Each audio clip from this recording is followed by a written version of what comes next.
Hi guys, welcome back to our channel Trading for Beginners. In today's video, I'm going to show you how to change MetaTrader 4 chart styles.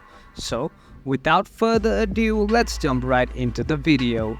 Firstly, open your MetaTrader 4 account. After that, what you want to do is click on chart and look the chart style right now. In order to change it, all you gotta do is click on settings and click on the charts.